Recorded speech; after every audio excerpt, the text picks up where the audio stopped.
Talk to me about graduating from undergrad, getting a job, moving out on your own, and really starting to live life on your own terms. Graduating from undergrad and getting my first job and getting out on my own. That was really about for me. It was the first time that you can get out on your own. Actually, moving to a different city, getting a chance to have a fresh start, making more money than you've ever made in your life. When you get that first full-time job, you go from getting having no money to getting a nice sizable check every 2 weeks, getting introduced to FICA on a different level.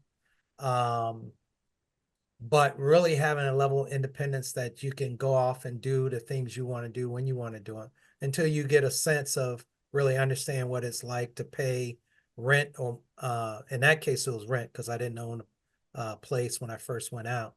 Paying rent every month, paying utilities, paying phone bills, paying to eat, paying for gas, going back and forth to work. What started off as something, of a lot of excitement quickly turned into, hold up, I need a budget. I need to really understand how much money I'm spending.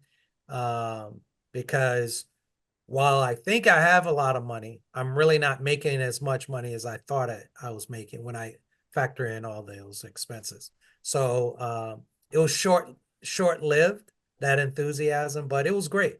It was great. I had a ball. What were your personal values at this time? My personal values were all about not embarrassing my family name, being being responsible, going out, establishing yourself as a professional. My first job out of undergrad was with a major Fortune 100 company, Mobile Oil Corp. It was a company I had worked with prior summers. So they made me an offer well before I finished school. Um, and I had a chance to start work with them full time, work with the company and some people that I had worked with in the summer. So I had a lot of people who had invested a lot of time, energy, and support into me, um, and had advocated on my behalf. And I didn't want to let them down. I also knew that, I was first generation, so I was first one to graduate from college out of my immediate family. I knew that they had placed a lot of their hopes and dreams and sowing into mine. Um, and so, it was a lot that I had to shoulder at that point in time, but it was exciting. It was exciting. And yeah, I was traveling a lot. I was meeting new people, learning new things. How did if at all, how did your personal values compare or overlap with your professional values? Oh, they were perfectly aligned. Because when you look at when you're going in, I was always raised to treat people the way you want to be treated. I was always raised to respect your elders, always raised to, um, you know, uh, know your manners when you walk in somewhere, speak to people, smile, um, be courteous. To be on time, you're late, in most cases. So I was trained to be early. I was trained to be to speak to the admin, the secretary, be very polite to the guy that's the oiler that is not as educated as me, having a degree from the University of Virginia, coming in and talking to a guy that may have an eighth grade education, if that. That is old enough to be my grandfather. That may be of a different race and experience and background. I'm 20 something, like 22, 23 years old, walking into a plant telling people what to do, you know, Mm-hmm. and directing, making recommendations that can impact and shut down a plant if I'm wrong. That could impact thousands of people's jobs and cost the organization hundreds of thousands of dollars per hour in downtime. And so I have to, first of all, do my homework, know what I'm talking about, and be professional and talk to the least of these, and when, um, and that's when you're to your question about values, the way I was raised, it was very easy for me to go into those environments and work with people. Um, because regardless of where you came from and who you may thought you were, I treated you the same. Whether you were the plant manager or the oiler, I spoke to you. I gave you the same amount of respect. But my mom always told me, be kind to people, but don't let people walk all over you. And there were times that I walked into plants that, you know, uh, some folks based off of their background were not interested in hearing from a 23, 24-year-old young African-American, well-educated brother from another part of the world as far as they're concerned, coming in there telling them how to do their job. Or they just thought it was funny for them to sit back and, make whatever jokes they want to make. Because especially when, a funny thing, if you talk to me on the phone, you may not pick up the fact that I'm an African American immediately, depending on how seasoned you are at dealing with uneducated Black folk. And I've had numerous occasions that I noticed that folks were shocked when I showed up to the account that I was who my name said I was, but they didn't believe it because I didn't look the part. And I've had experiences where folks have said things on calls, not recognizing that they were talking to an African American male. Wow. But they were exposed when I showed up, and you should see the look on their face. And so we've had some experiences, and learning opportunities, as I call them. So they align, those values align personally, and I was always raised to have a high level of integrity.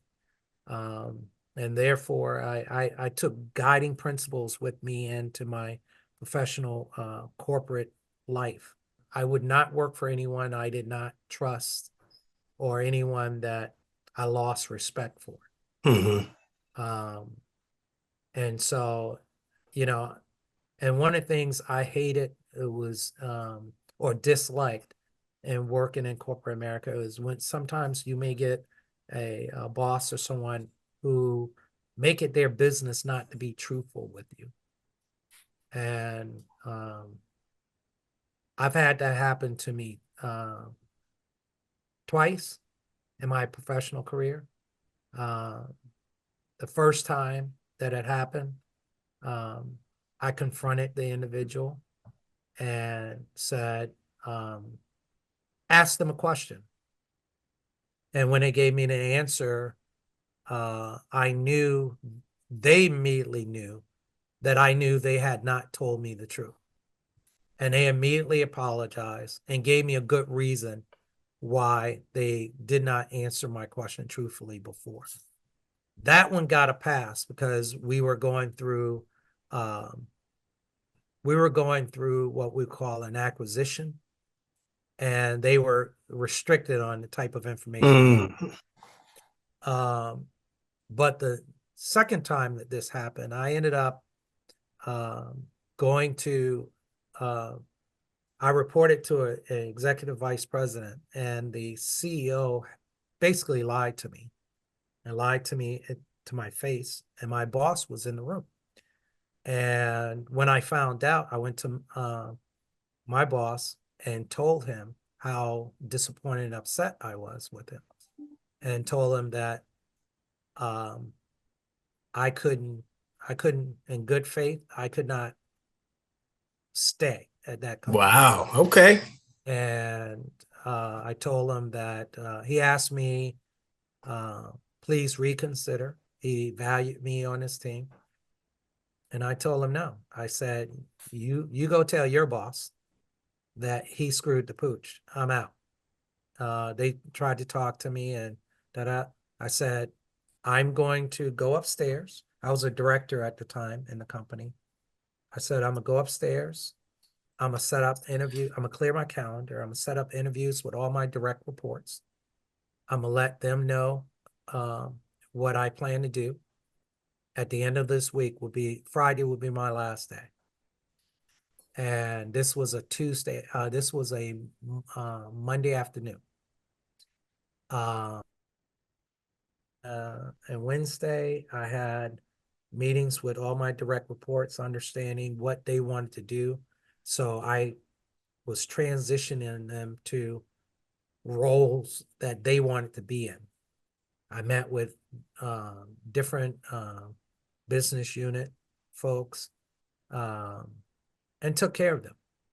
And I said, you know what? I'm out. And I said goodbye and left and told them they were going to have to pay me for throughout the end of the month, but I was out. 2 weeks later, I had another job and I went to work somewhere else. Keep But moving. kept moving. But Yeah. you know, my integrity and it was very simple. They were going through a reorg, and I asked very specifically. I said, would my business unit move over into this other business unit? Because I won't work for that team because that team had um, they had done underhanded things to undermine my team throughout. So if you're going to reward that leadership and bring my people that I hired and brought them on, and they had faith in me coming to work for the company, my integrity means too much to me. So I'm going to give them an opportunity to opt in or opt out Mm-hmm. here so I can help position them where they need to be versus them being absorbed into a business unit with someone that doesn't respect what they do. What gave you the confidence to take that huge move, man? um, I think there were a couple of things, Prentice. I think one, my upbringing. Well, I mean, when you grow up in the hood and you don't have much, it and you realize when you get older that you have more than you have ever had in your life because you haven't had much and you know how to survive not have. Mm-hmm. So going back to a portion of that, you're not afraid of that because you know from which you've come. But more importantly, I understood my value and I understood what I was bringing to the table, and I knew it was marketable, and I knew that I would be able to find something pretty quickly. Mm-hmm. I understood the market. I understood what was going on in the market. So the combination of those things, and I had a good support system. My girlfriend at the time, who is now my wife, I remember I remember going because her apartment where she lived was probably about 20 minutes from where I worked. And I remember that evening after, you know, dropping the bomb on the CEO and my vice president. Um, I went over her house and we were sitting there, we were having dinner and stuff. And I told her, I said, you know, I turned in my resume. I'm quitting my job this week. And she gave me this look like, you did what? I said, yeah. I said, and I told her what happened. And her response was, she asked me a question. She said, do you feel as you did the right thing? I said, absolutely. She said, well, do you feel you did the right thing? I support you all the way. Let me know how I can help. And I said, I appreciate that. And I kept it moving. But that told me two things. One, um, once again, I knew I had a woman in my life that would be with me through thick and thin and would be with me for who I was versus what I had. And that was a key thing for me. And um, I've walked away from two jobs in my lifetime. That was one. And the other one is when I left a company before I started my own company. In both cases, she was like, is this are you doing the right thing? Do you believe in the right thing? And she was supportive on both fronts. So she's always been in my corner uh, in that regard. And that's why we're at year 20. We've had 23 years together since we've been married, but we were together much longer than that, much longer than a decade before that. Mhm. So As it relates to corporate America, how prepared were you from a technical or skills based standpoint? that's an interesting question because what I found, especially when I went to work for mobile, I would run across individuals in the in my accounts, in my company, just in the marketplace that graduated from less caliber institutions than I did that would question my technical capability. And I quickly realized that it had nothing to do with my, my preparedness, right? Um, I remember getting my first evaluation after I was deployed to the field. And my area manager gave me an evaluation. And evaluation, I think he rode with me twice during that year. And we went on sales accounts and whatever. And then when I got the evaluation, I saw that he said something about the fact that I needed improvement in terms of my technical ability. And I was puzzled by that, you know? And so I challenged him. I had talked to, because I took a unique path to um, going in the field to take on a territory as a sales engineer with Mobile Oil Corp. I had worked in corporate headquarters for 2 summers. So I knew higher up executives. I played softball with them. So I was like a darling child that was thrown in the field with high expectations because they had worked with me in headquarters and they were looking for me to just. So I had some sponsors at corporate and industry managers and folks that I had spent time with and understood the business and understood how to take an equipment builder's book that they made and be able to find the equipment and the specific component and the loop recommendation for those. So I knew how to do all that stuff. And I went out in the field before I was assigned in territory. I knew folk, right? So I had a leg up on, in some regards, of some of the individuals that I trained with because I knew the company, I knew the executives, I had been in the field, I understood their business, and they were coming in fresh, knowing all that.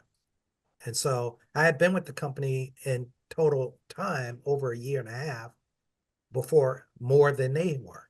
So, that was a slightly advantage. But getting back to this point of the technical prowess, um, so I would call some of my resources back at corporate and I would share with them. They were like, what is he talking about? And what I found was this was a systematic way of them keeping a lid on our upward mobility by challenging our technical prowess. I mean, I was in the field with some folks with a degree from like the upper peninsula. I'm like,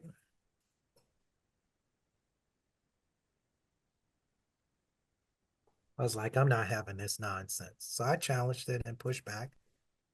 needless to say, my evaluation changed.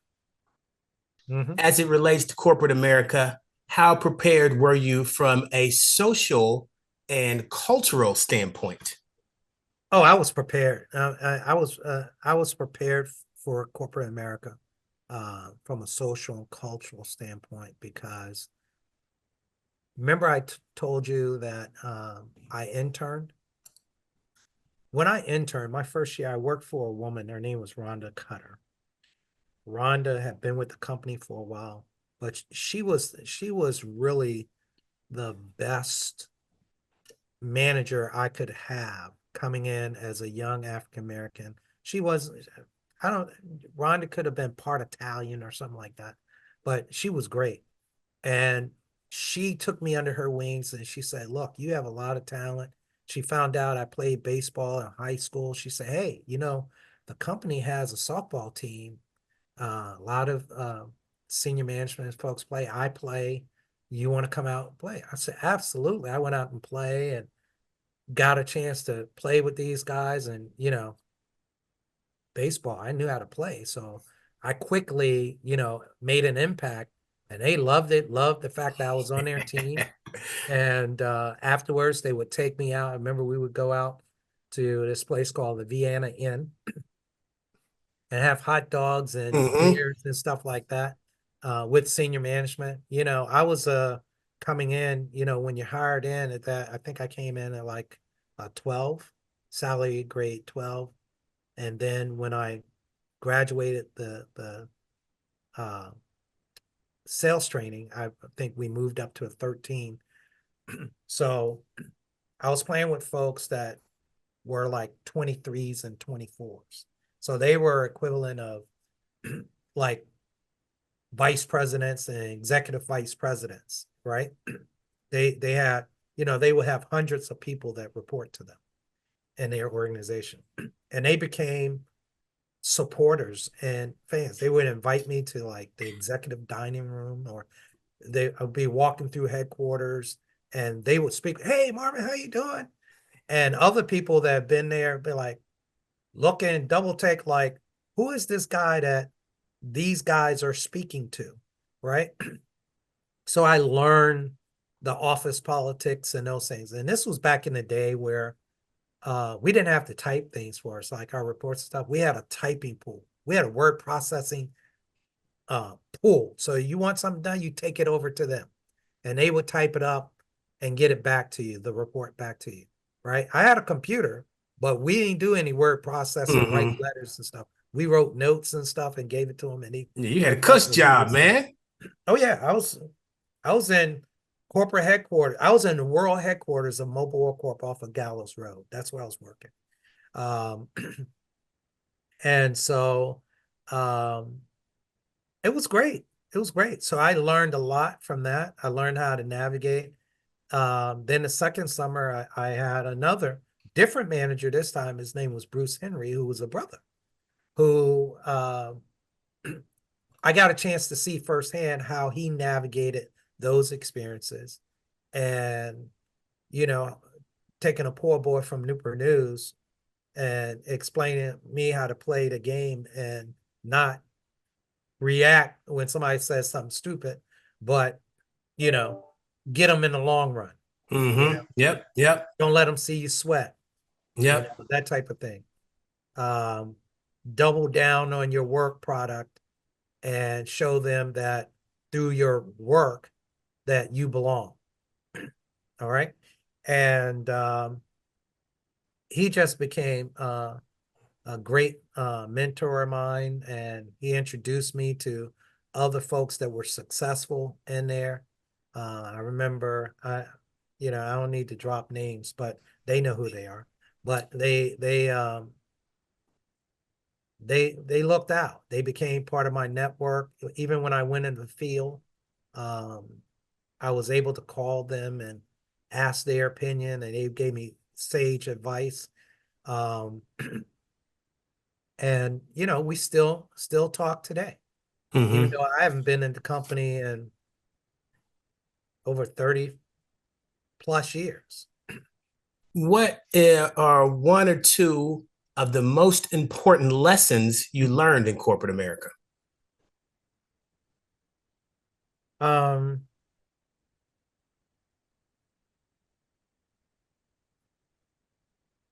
the main thing I learned is listen to your customers. They'll tell you what they need and how you can best help them. You know, a lot of times, especially when you work for a big company, you know, you got the big company saying, I need you to do these, I need you to do this, I need these, um, I need you to accomplish this goal or hit this mark. Um, but along the way, you listen to some of your customers. In my case, you know, some of these were family businesses, and they would share and confide in me in some of the challenges they had in doing business with our company. Mm-hmm. And I had to be the intermediary and sometimes make the decision that in the short term may not have been in my best interest as a sales rep for the company, but in the long run, it was in the best interest of the relationship between the customer and the corporation, which made that customer happy, kept that customer producing for us, and in the long run, making them a great client for Mm-hmm. for our corporation. Um, I developed this whole concept that all business is local and all business is about the relationships. I developed real relationships with my customers, and many of them I still have today. Uh, Mm-hmm.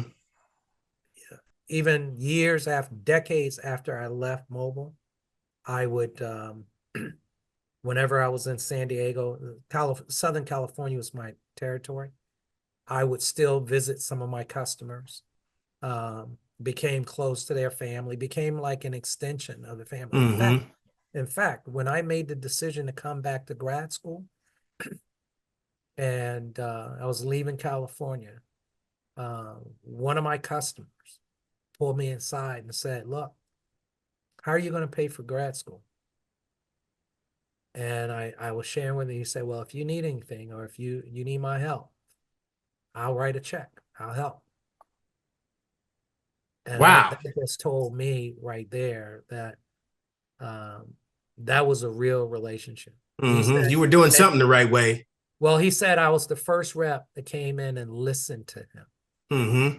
and listened to the challenges he was having and advocated for him, which led to him being able to save his business. You had a very successful corporate career. What developed your interest in entrepreneurship? Like most folks, it really wasn't my desire to leave corporate and become an entrepreneur was not necessarily 100% voluntary. It was it was I had an awakening. And the awakening was sitting in a conference room, in a boardroom, really, with our C-level officers at the end of a product review. I was working for Network Associates at the time. CEO, COO, CFO, my business unit executive vice president, my engineering VP, and myself. Uh, my boss at the time, I was the director, product manager, and we got into a discussion about all of them, what they were doing, and um, it was an article that had hit the paper that was talking about our executives that sold a bunch of stock, and I mean it was a ton of stock relative to what I had. And when we got into the conversation, I said it was a good problem to have. And they turned to me and said, but you're doing all right, right? You know, and that the light bulb went off in my head. They were cashing in that year, that month, more stock than I had after working for the company for 4.5 or 4 years. Um, At that time, it's probably 3.5 years, but so that light bulb went up my head and I never forgot it. It was like, oh, this is, they got a mindset here that, you know, you're all right. We don't need to do nothing else for you. You okay. We compensate you well enough. And I quickly understood that they were never going to let me get to where I felt I wanted to go. And so I was like, okay, I need to get out of here at some point. So that And was we're one. capable of going. Yeah. And so, and I was like, you know what, I had hung out, travel all over the world with these folks. And I was working, I was traveling a lot. I was sacrificing time. I didn't have kids, but I recently got married. And I was like, man. And so then we they decided they were going to, after buying a bunch of technology, they were going to sell off some technology. And so we were doing a lot of merger and acquisition work, and I was on one of the teams, help selling and packaging some of our business units. And one of them I worked in a security thing, but I had told my boss I wasn't interested in leaving the company. And the companies that were looking to buy the technology, I wasn't interested in leaving Mm-hmm. the company I was with to go to one of them. And so everybody's like, oh, okay, no problem. When the time come, we'll move you to another business unit, whatever, you good. Um, then one day I saw a report.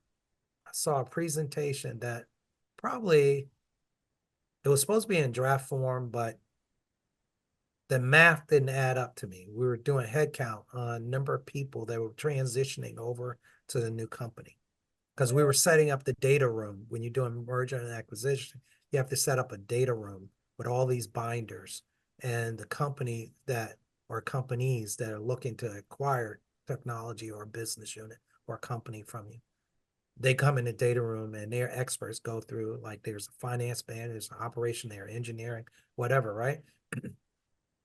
And this banner had, I was doing the math. I was like, hold up. I was counting the people that were supposed to go, and there was one more person at the director of product management level than was supposed to be. Mm-hmm. So I started asking a question. But before I started asking a question, I started looking at some of the reports that were there.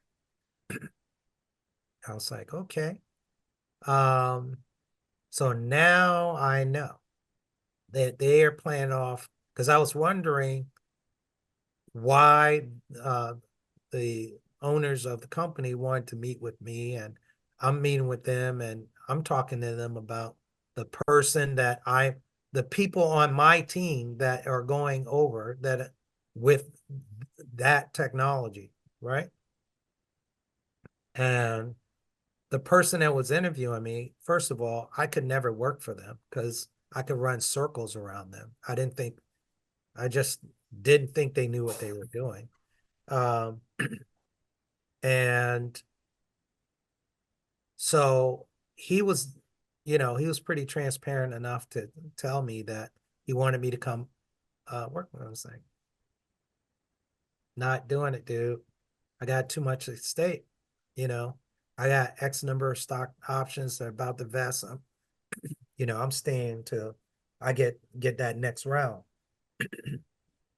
And then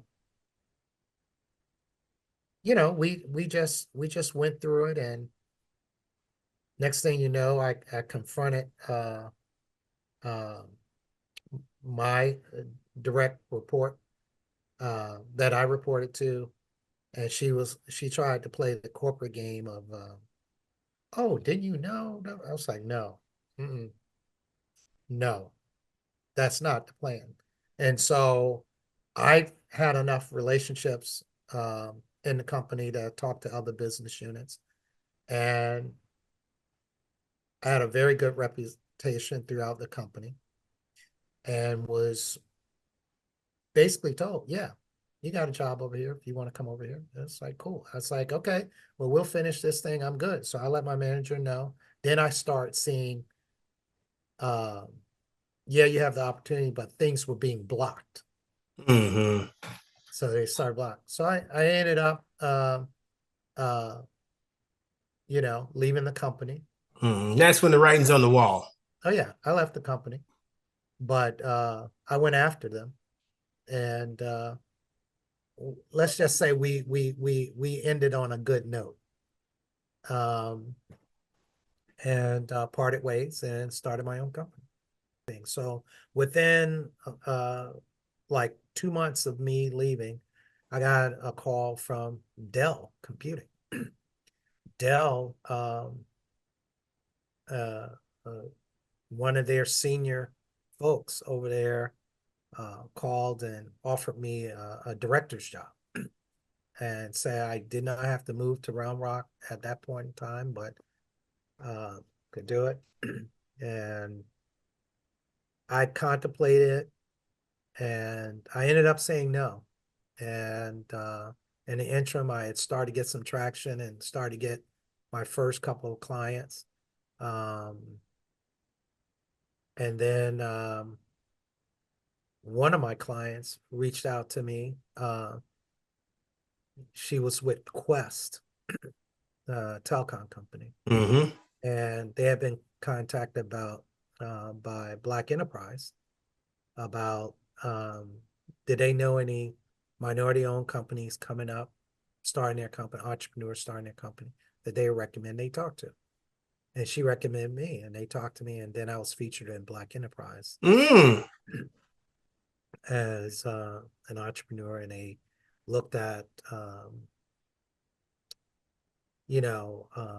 I started my business, how I got in. And this was in November, I want to say November of 2022. And then, so I was featured, and then later, Black Enterprise invited all of us that were featured um, to come to their conference and speak at their conference. And so we did that. But once I hit Black Enterprise, my network was, started Mm-hmm. growing. Um, and then one day I got a call from um, someone I knew from back home, but also knew from UVA, who had seen the article at Black Enterprise, but was working for the MLK Memorial Foundation. Um, and their email had been down. She asked me if I still had my company and could I come help. So I went over. We fixed their problem, resolved their problem. It's a funny story about what was going on there. But we got them up, and they've been my client ever since. Back to your original question about being prepared for corporate America. Um, Going to a school like the University of Virginia, um, where you're a minority in a majority environment for the most part. You learn to deal with a lot of different things. But operating in a student-led self-governance model or culture, um, you learn a lot of things. And the organizations that I was involved in and led while I was on the campus or on grounds at the University of Virginia, um, uh, prepared me in a lot of different ways. We learned how to communicate with a diverse population of folks. I would say I learned marketing there. I learned how to write out plans. I learned how to do some of the elementary steps of project management.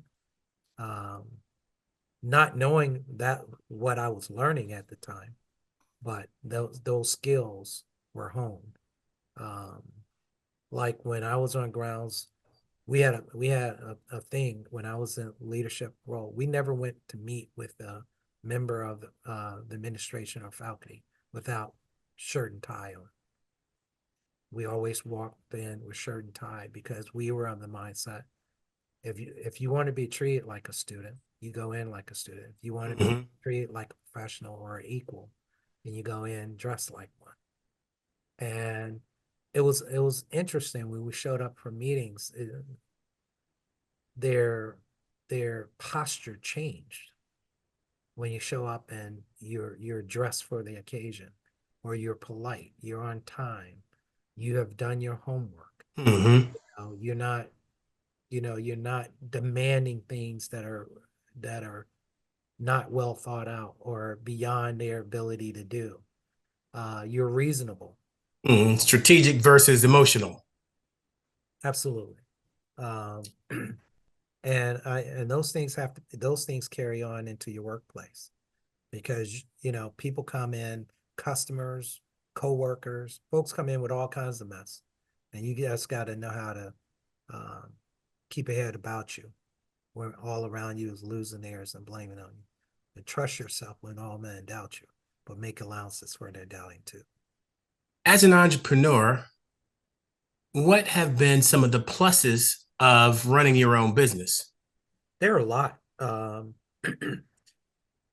Some of the pluses are, um, you can work on a project for a fraction of the time that you work on when you work for somebody else, and make just as much money as you would if you worked all year for a corporation and had an annual salary. Um, you can have the gift of time and the flexibility of time. Um, you can make a conscious decision to not go into office today, or to say I'm going to I'm going to leave at this time so that I can be at my kids' program, or at their rehearsal, or their practice, or their game. Um, I think that was one of the more rewarding aspects of being an entrepreneur for me, is the fact that I could be present for my kids as much as I wanted to, needed to, or they needed me to be. Um, and you don't get that time back. I mean, Mm-hmm. looking at Is that opportunity connected to your values? Oh, absolutely. That opportunity is definitely connected to my values. Family is very important, but also knowing and recognizing the the fact of what that what that meant, or what that will mean to my kids when they get older. Because I look back on what I probably didn't even really think that much about when I was a young kid, like playing baseball, right? Um, but I remember vividly the two times that my father was able to come to any of my games. I remember it vividly. It was only twice that he came to my games. And it's not that because he didn't want to. My father was it was two things.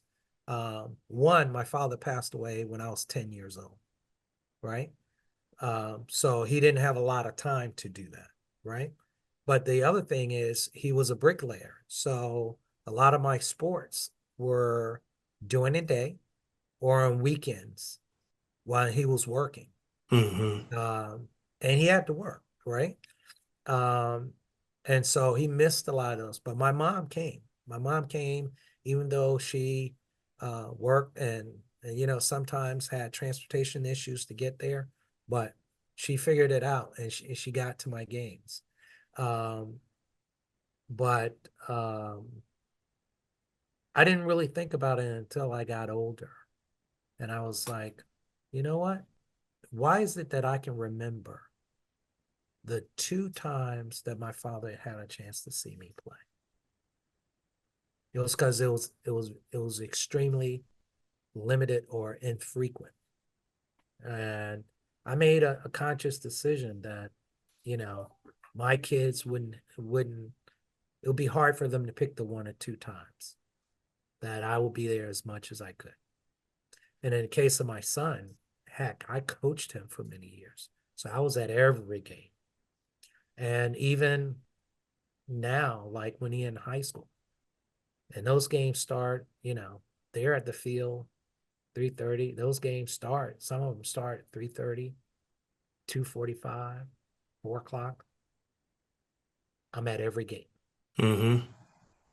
I'm at every game. Mm-hmm. Um, and the reason being is because soon that will be over. And the thing that I want to leave him with is when he gets older, I want him to have a different narrative than I had. And his narrative would be, my dad was at every one of my games, or all of the games that he was at. So many I can't remember when. Mm-hmm. Yeah. Okay. What? And Oh, there's a sacrifice. There's a sacrifice because you spend all that time doing that. You that's time you could be doing business or doing things. But one of the things that I learned a long time ago, and I think it's true today for me, you can't take it with you. So amen. you can always earn more money. But when I've been to a lot of memorial services. In fact, I came from one today. Um, I don't recall anybody talking about how much money that individual had. They were talking about who they impact, what lives they impacted, how they made them feel when they were with them, what experiences they had with them. It was nothing about what they had. They didn't talk about what kind of car he drove. They didn't talk about how big his house was. Mm-hmm. They didn't talk about how much money he had in the bank. No, nobody talked about that. And I don't see any room in the casket for you to put anything in there. So I'm like, none of that matters.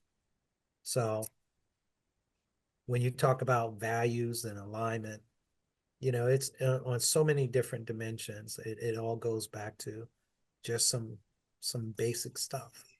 We're only here but a minute, and we got to make very good use of that time and impact lives while we're here. Because it's those lives that we impact and those memories that are going to be that's our legacy. It's not it's not measured in zeros in your bank account. You've been incredibly successful in numerous aspects of your life. What would you say has been your key to success? First of all, I would say it's all relative. Um, but I would say this. I would say one key is having a solid foundation. You must have a belief system. Um, my faith is very important to me. Um, so I think that's there. Having a base, family and friends, and it's faith, family, and friends. It's those three F's that for me that make all the difference in the world. I mean, some people say, I have a few friends or whatever. I have a lot of friends. And when I say friends, I don't use that word lightly. I mean, I'm talking about ride or die, people that I can call 2 o'clock in the morning and they will answer the phone. And if I need them to get on the plane and travel or do whatever, they're on it. And a lot of that is based on, as I said before, people remember how you treat them. I would do the same for them. And I have friends that I've had through all different stations of my life.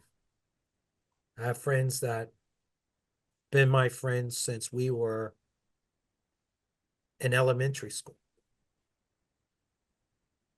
middle school, high school, college, professionally, postgraduate school, you know. I have friends that what, tomorrow I will be 58 years old, and I have friends that I've been friends with for 50 years, you know. Um, and I have friends that I've labored with, you know, gotten in the foxhole with, gotten in the trenches with, to do things for other people. And we've developed a level of mutual respect and admiration for each other because of it. I mean, I view you as one of those individuals. That's why, you call me, I'm gonna answer the phone. Um, because we've been in the trenches together. And there are people in your network, my network, that are around us that falls in that foundation. So I gave you 4 F's: foundation, which is made up of faith, family, and friends. You talked about your wife several times. Mm-hmm. When you first met her and were trying to win her over, what traits, attributes, or values did you want to demonstrate to her? Oh, wow. When I first met uh, my wife to be, Mm-hmm. some of the traits that um, I wanted to share with her. You got to keep in mind, when I first met my wife, I met her when I was first year at the University of Virginia. She was second year.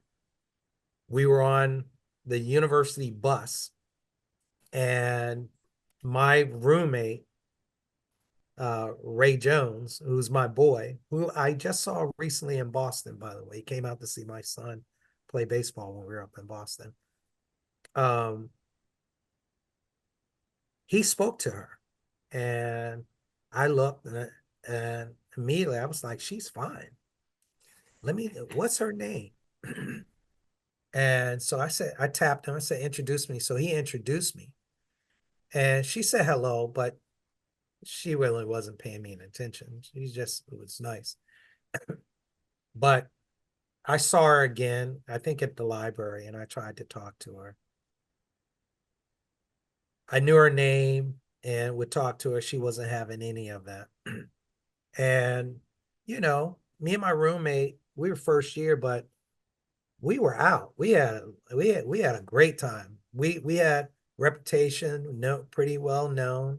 We were popular just to be on grounds for 1 year. Um, so we knew first year, second year, third year, fourth year. We had our gambit. Um, but she wasn't really giving me any real play anytime. So this was her second year. Then I went into my second year. I pledged my second year. So part of that spring I was out of pocket. Um, but then my third year, her fourth year, um, I asked her out. And it was kind of weird because she was pre-med, I was engineering. So those two majors have late labs.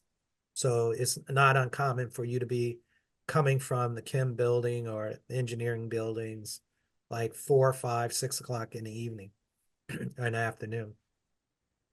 So this particular day, we both were leaving labs. She was coming from, I guess, a chem lab. I was coming out of the mechanical engineering building. And there was a sidewalk that came together and joined together. And we kind of met and made eye contact. I said, hey. She said, hey, hello. And we started talking, and we were walking the same way. So we walked over to this building called Newcomb Hall, which is like the student center at the time. We we walked that distance. And so I was on my way to work. I worked in a movie theater, which was in the basement of that building. Um, and I told her I was on my way to work, and um, I told her that, I was contemplating, I said, "What are you doing this weekend?" She was like, "I don't know, da da da." I was like, "Yeah, we have a dinner on Friday, but I don't know if I'm going because I may have to work. She, but I'm planning on going." I said, "In fact, would you like to go?" And she didn't. She looked at me, whatever. Uh, I so I said, "Well, can I have your number? And we'll talk about it once I know." So I guess she went back and talked to her roommates or whatever about it. But I called her later and told her I was going and would she go. So she actually said she was going. This was a Founders Day dinner for my fraternity. So she actually went. It was in two parts. We had the dinner where all the brothers, it was just brothers and their guests, our date. And then after that, we had about an hour break. And then we had a party that was open to everybody. So we went back to my apartment, and we had written with one of my line brothers um, and his date. And so we went back and had cocktails at my place in between. And then we went back to the party. And that was our first date. That was our first date. And to make matters worse, apparently my line brother and his date got into an argument. She was from JMU. So in the middle of the party, he drove her back to JMU. Well, guess whose purse was in the car? My date's purse with her keys was in the car. So she had to Hmm. go back with me to my apartment. So she went back to my apartment, which I wasn't mad about. Right? Um, but about 2 o'clock in the morning, she said, "Hey, I should go home." And I said, "Yeah, let me walk you." So I had to walk her to her place. We had to wake her roommates up to get her into her house, into her apartment. So we did that. And then the second date was a disaster. I won't go into details, but we thought we were going to see one movie and it wasn't that movie. And we ended up getting up and walking out of the movie. And that was our second date. But we ended up sticking together and dating for a long period of time. And so, but then back to your question of what I was trying to convey was that I was a stand-up guy. I wasn't, just trying to, get with her on a short term, that I was trying to have a relationship. What's interesting is I really wasn't in a relationship, but they were um, just opportunities that I could pursue. I shut all those down when I started going out with Kathy. It was my wife. Um, and um, I saw things in her that I had I had not experienced or seen in other people. And she hadn't dated anybody there all those years. She had never dated anyone her 4 years at UVA. In Wow. fact, yeah. And in fact, folks were shocked that when we started dating, they were like, "I didn't think she was going to date anybody." And it was another young lady who my wife was best friends with, that I later found out that there was a nickname for my wife and this young lady. Both were very attractive young ladies, you know, a lot going on for them. Uh, they call them $100,000 bars. You know why? Because they were 1 in 100,000 chance that they were going to date anybody at UVA. And they both ended up dating someone before they left UVA their 4th year. And they both ended up marrying. Mm-hmm. They started dating. Marvin went in there and closed the deal. I'm a closer, brother. I always tell her, what's funny is we both have two different versions of that story. Yeah, I'm But sure. I'm now sure. I got my story on record. But what's interesting is when I decided to propose to her, I made up a fake, totally fake reason that we had to drive to Charlottesville on our way to Richmond, go an hour or so out of our way to drive to Charlottesville. And my plan was I wanted to propose to her at the exact same spot that we've reconnected when coming from that lab. Mm-hmm. So the funny story. So we were her parents were in on the loop. They knew we were coming to Richmond, but they did not know. Um, they knew I was going to ask her, but they didn't know how I was going to ask her or when. Mm-hmm. But they knew we were coming to Richmond that night. And I had flown back in town. Um, I had been on the road. And just give you, this ties into some of the things that we've talked about previously. Um, I'm coming back. I have to go pick up the ring from the jeweler. Come back to pick up the ring. The ring was over $13,000, whatever, right? So I'm going to pick up the ring. Just been on, I think we had been out of the country and we were in Dallas for a training or something like that. We come back. My VP of engineering goes with me. We're we go to pick up the ring. Give the guy my credit card. Credit card is declined. Uh-oh. I was like, Tom, what is going on here, man? I got a schedule, right? I'm about to freak out now. And then go pick up the ring. Actually, Tom didn't go with me. I'm there to go pick up the ring, but Tom and I had traveled back together. I think he's home. So I was like, oh my God. And so I was like, I got to pick up this ring. They're about to close. So I called Tom, my VP of engineer, who is also my friend. Um, Tom put the the charge on his card. He That's a friend right there. paid for it. And I said, I'll get you when we get back in the office on Monday, whatever, right? Right? We had worked together for years. And get the ring,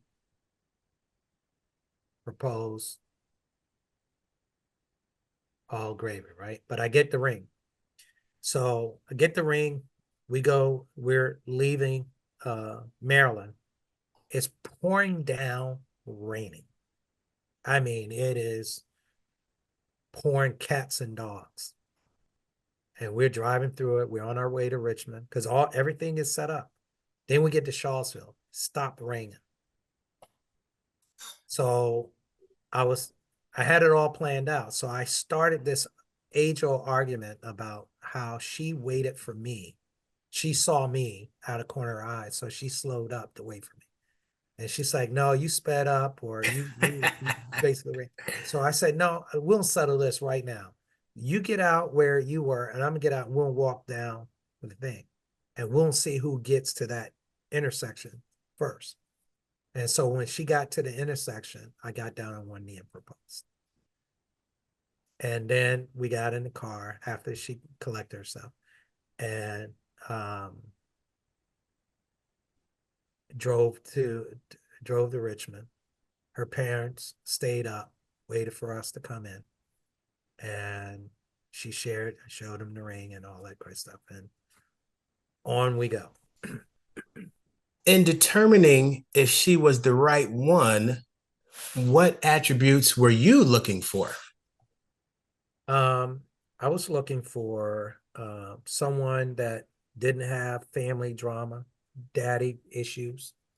I wanted someone that valued, had the same values, had a foundation of faith, had a foundation of family, valued family, someone that had their head on straight, that really wanted something out of life and was looking to build something with someone, be a partner, a full-fledged partner, and someone that I felt had the attributes that would be a good mother, a homemaker, and partner for me. And quite honestly, I wanted someone that was kind of opposite from me, that kind of round, smoothed out my edges a little bit, that was a little different. Um, and honestly, when I met her family, um, there were things about her family and their interaction that really reinforced that their family was a tight family unit, but their extended family was a family unit. For like, case in point, I mean, I would go visit them. It was no question that she has one brother, but that her brother, her mom and dad, they were thick.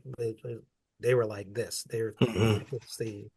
Um, and then um, when I looked at the fact that every Sunday they would have, they would go after church, and a lot of them went to the same church, or many went to different churches, but everybody would convene over their grandmother's house, and everybody would have dinner, a brunch, or whatever you want to call it.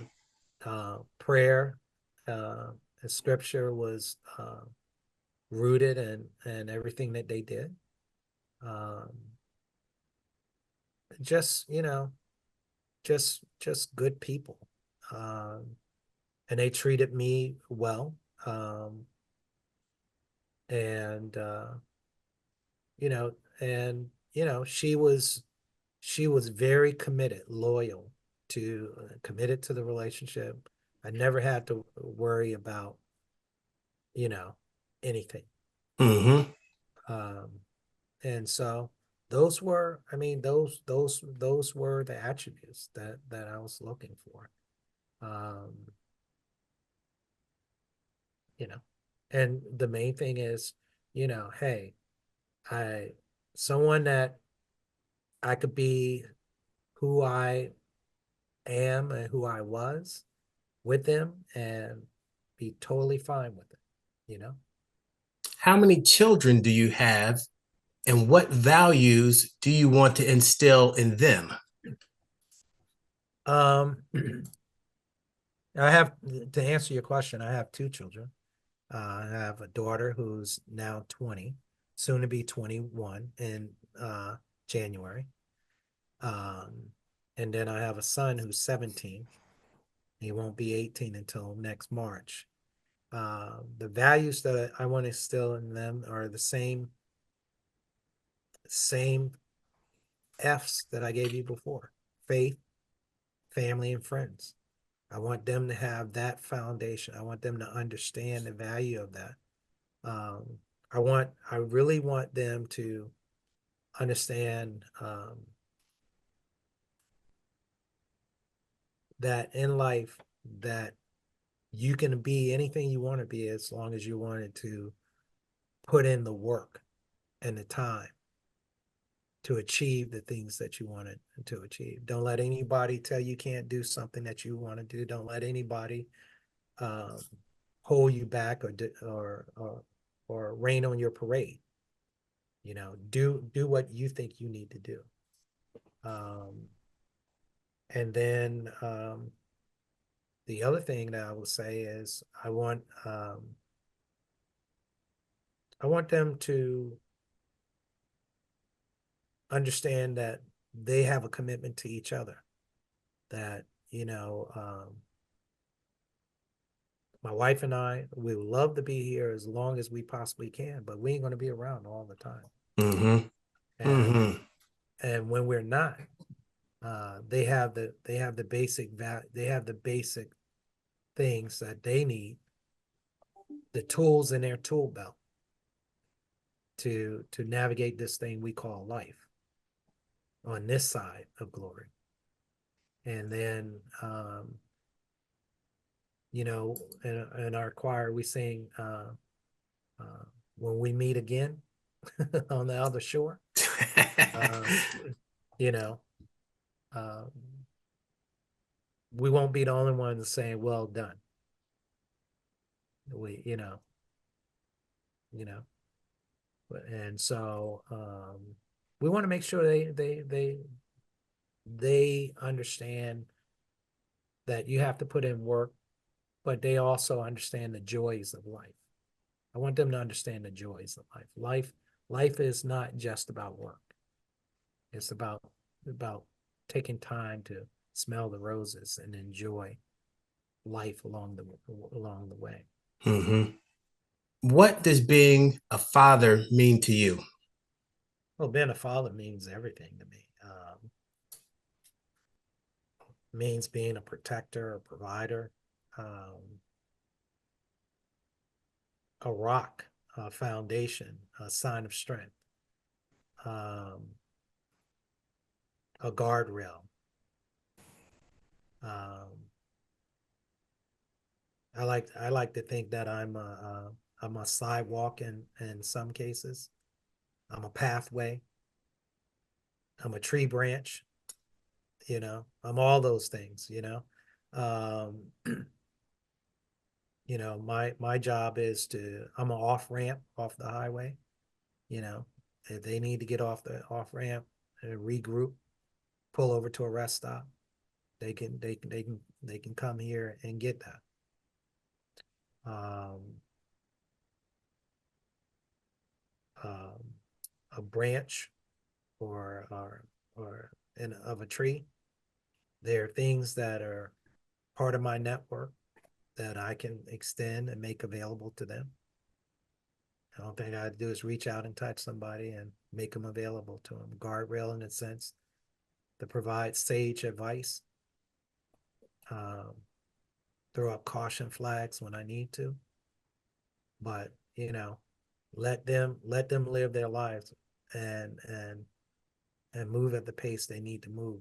As long as they can come off the track a little bit, but once they hit the guardrail, we won't push them back in the right lane. Um, but our job is to make sure they don't go over the cliff. You run a thriving business. You've got a wide range of responsibilities. Your time is incredibly valuable. Why is being involved in supporting your community so important to you? It's two reasons. One, to whom much is given, much is required. And service is the price that we must pay for this life that we live here on this earth. And we don't live in a vacuum. For all of those things that I said that I hope and aspire for my kids and my family, we don't live in a bubble. We live in a community. When my kids walk outside of my house, they're exposed to every aspect of the community, whether I like it or not. And so every day that I have an opportunity to make my community better, I create a better environment and increase the likelihood of my kids being safe and having a more harmonious environment for them to operate in. Also, I grew up from humble beginnings. I ain't always live in the suburbs and live in a single family home, with two-car garage and a backyard and all those things that come with it.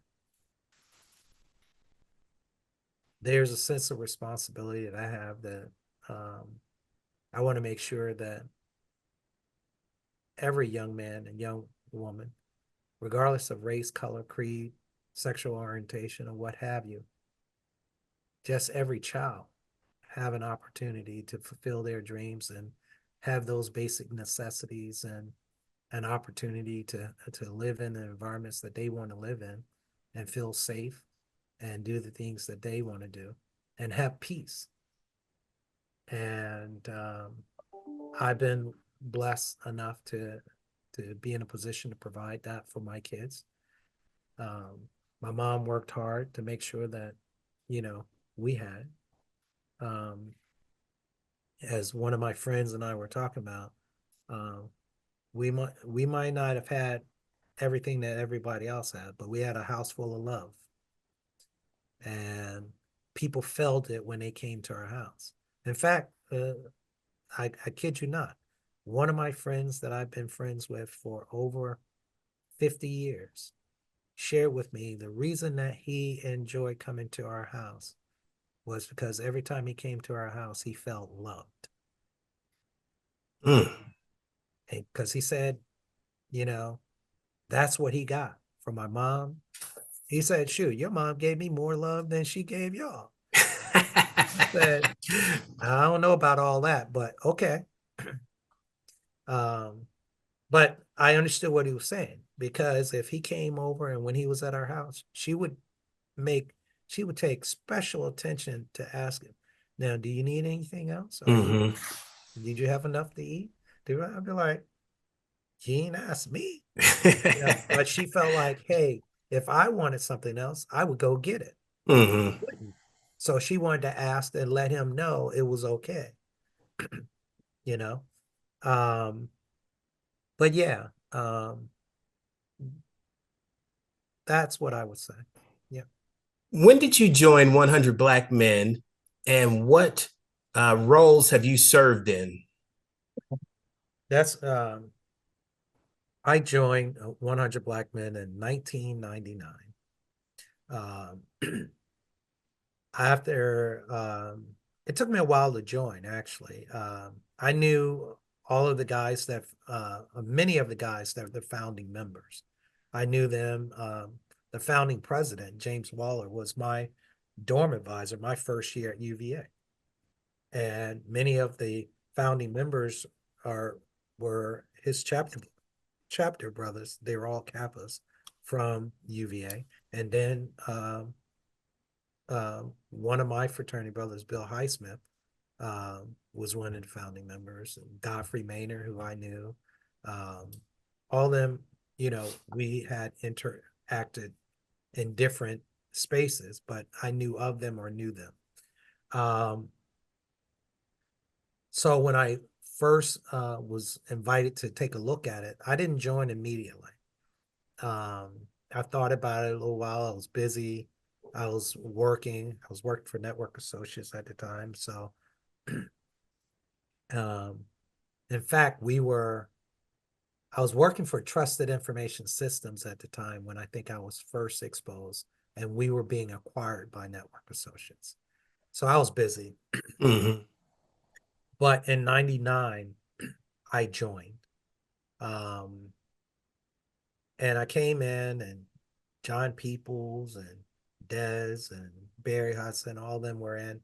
Um, and I got involved, got to work, and we were a small chapter at that time. And the guys were trying to still find their way. And then soon after I got in, Barry became president. And Barry was a great visionary president. He had a vision of what he wanted to do. Um, and so I got involved and stayed with them.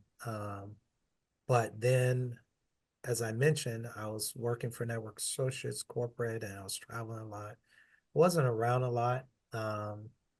And then I got married. And during the time I was getting married, I think this was, but I did in 99, as soon as I got involved, I took their advice and went to a national convention. And when I went to the first national convention, I was blown away because now I went from a perspective of seeing a small chapter in Washington, D.C., to understanding this larger organization with all this international uh, influence and notoriety. And I mean, I remember going to my first national conference. It was in Orlando. Willie Garrett was walking around. Johnny Cochran was there. Tabitha Smiley, Cornell West. Um, and I'm gonna share this with you. I was sitting in a session, and Fred Humphreys, the president of FAMU, I remember that I was blown away about what he had to say. He was like, because there was a discussion about trying to get young African Americans into college, and the challenge of not having the money, and da da da. And Fred Humphreys, who was the president of Florida A&M at the time, stood up and said, if y'all have young men in your cities, in your chapter, that want to go to college, don't have the money, send them to FAMU. We'll find them. Mm. And I was like blown away that I was in a room with this many successful Black men. And that's what I'm saying. I turned and I was talking to, uh, when that statement was said, I was talking to the person next to me. It was an older gentleman. And I looked and he said something back to me, and I can't remember. It was like, yeah, that's, we were talking about something that occurred in the session. And I picked my head up from my notes that I was taking and looked. It was Earl Woods.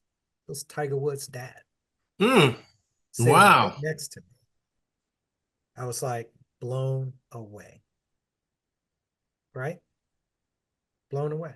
Now I didn't really, but that was my experience at the first conference, walking around with all these folks around. It's like, you know, uh, and I was like, okay, I got to stay involved this or this. So um, then later, Barry asked me to be his vice president of operations. And we were off the rolling at that point. We were freaking frack. I was the taskmaster and he was the strategic thing. We built a strategic plan, and my job was to make sure that I held folks accountable and got things done. And then once we start executing, and then the way I operate, then we were in a position that I was then able to start raising some money. And I took things that Barry had put in place and just made them bigger.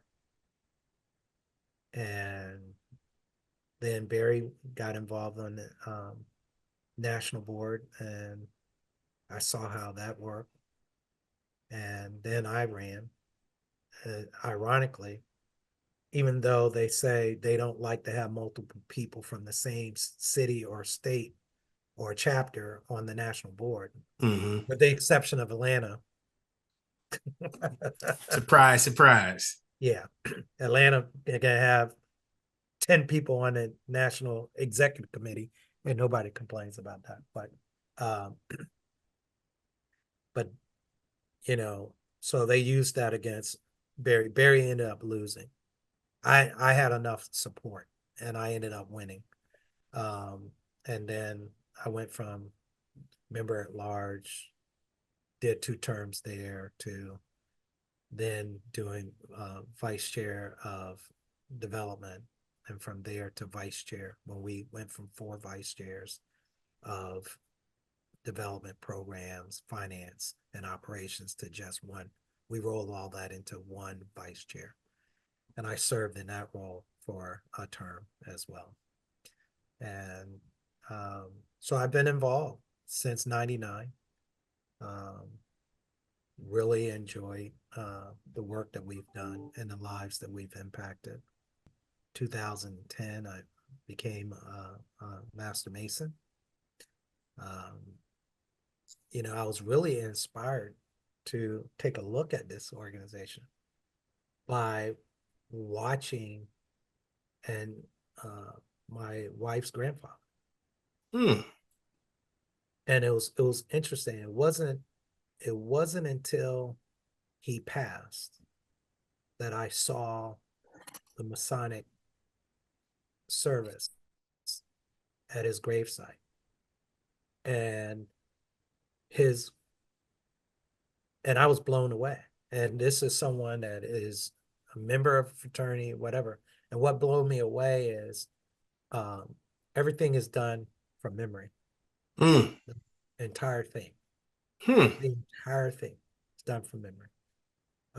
And I remember he would say, make sure they ain't reading over me. I'll come back and hunt, right? Um, but what is interesting, remember I talked about those gatherings at my wife's grandmother's house, Mm-hmm. church on Sunday. I remember he had my wife's grandfather had a recliner that everybody knew that was Big Daddy's chair. You don't sit in that chair. You do not sit in that chair. I didn't know. I came in there and sat in the chair. Guess what he said to me? It's okay. You can sit in the chair. All the other cousins and stuff looked and like, oh, you know. But that to me was his way of his sign of approval. And I always said, I wonder what he saw in me that made him comfortable enough Mm-hmm. to make that concession. And he, I would always speak to him, always respectful. I didn't spend a lot of time with him. As he got older, I would see him at my mother-in-law's house because when he got ill later on in life, he was staying with them for a while. Um, but even then, it was not a lot of time that I interacted with them. But I would hear from my mother-in-law and from my wife later that, you know, it was amazing that, because he was a tough cookie. And so when I had the opportunity, I said, you know what? I'm gonna do this. I'm gonna do this. And so that was one of my inspirations for becoming a Mason, actually. Talk to me a little bit about the potential that you see in the young men that 100 Black men of Greater Washington, D.C. mentor. But, oh, I'm extremely optimistic about the young people of today, and especially those young men that we mentor, young men and young women that we mentor and work with in our work here in the Greater Washington, D.C. area with the 100. Um, for a multitude of reasons. One, uh, they're by and large more uh, advanced than we are in terms of technology and embracing technology. Their ability to adapt to new technologies and innovation is off the charts. Um, they are very creative. Um, they are they're global in terms of their reach and their knowledge. I mean, at their fingertips, they have a cell phone, and all of their lives they have. I remember growing up, we had encyclopedias. We had and card files in the library. We had to go through and search for things to find information. They could just Siri, da da da da da, Mm-hmm. come Yeah. right up, or they can Google Yep. it, right? Chat And GPT. yeah, if they don't know the answer, they can get the answer real quick, right? And it's at their fingertips. And so that means they can use their brain capacity to do so much more than what we could do and what we would do. So their whole intellectual development and what they're storing in their brain cells. First of all, I view their brains more like the concept of compression on a Mm-hmm. data drive, right? our brains are, we're filling up our brain capacity with all this stuff that we had to do and figure out along the way. Mm-hmm. They're using 1/10 of that same space because they have so much access to information at their fingertips. So, so they will outpace us in terms of innovation, advancement, knowledge, and all of that. Based on your years of experience as a mentor and all the other capacities that you served in with 100 Black Men, your fraternity, and the range of other community organizations that you've been a participant in, what are the 1 to 2 things that you've found to be most important and most valuable to young men? The most important thing I think, in all of my experience with all the organizations and work that I've done in youth development and leadership, the most important thing in terms of these young men, that I will call them takeaways, or things that I think that they, where I've seen have been um, essential to their success, is the ability to take feedback, um, take it to heart, don't take it personal, and use that feedback to improve yourself. Um, the ability to view, I would call it the ability to have forethought and long range plans, um, because you being able to see yourself 5 years, 10 years, 15 years from now, because then that allows you to make the decisions today to better position you for tomorrow. The combination of those two things, um, and of course the given things like integrity, you know, a work ethic, basic organizational skills. Um, and let's talk about some of the things that I know we talk to our young people about, but a lot of people shy away from: hygiene, how you present yourself, uh, how you communicate, your ability to communicate both verbally and in written form, how you present yourself to people, um, you know, your body language. All of those things are valuable. So I can't narrow it down to 1 or 2. Mm-hmm. It's more like a lot of things. Yeah, yeah, additive. Yeah, yeah. Excellent. So In closing, what do you want to leave with anybody who sees this interview? I think the important thing is, I don't think any one person is, we use that term role model and those things. I'm always inspired, um, encouraged when someone will say, you've been a great role model and that type of thing. But I'm also hesitant when I hear that too, because I think we all are role models.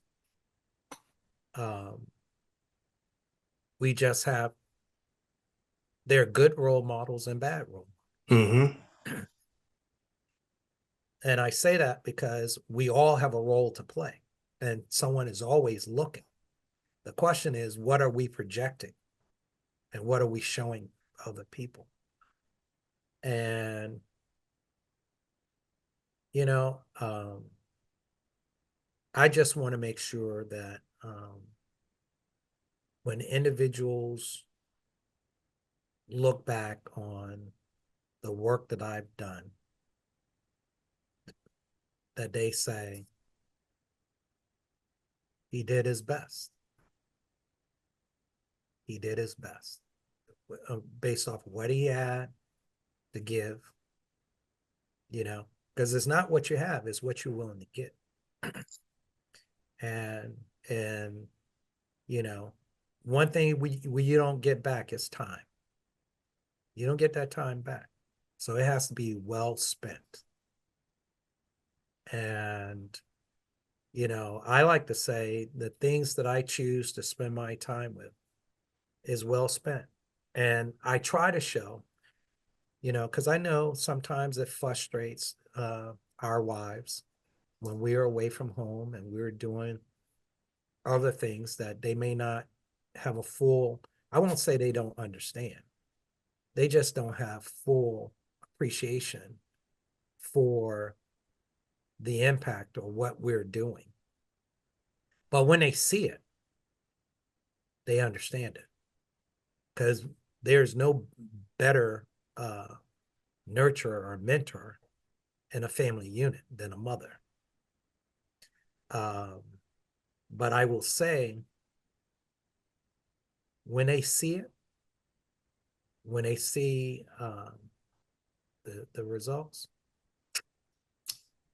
they appreciate it. They understand it. We have a role to play, and we're uniquely positioned to do it. Black men can mentor Black boys. We can do things with them that nobody else can do. We're not the only ones that can do it, but we have some secret sauce. And our secret sauce is experience. We've walked in their shoes.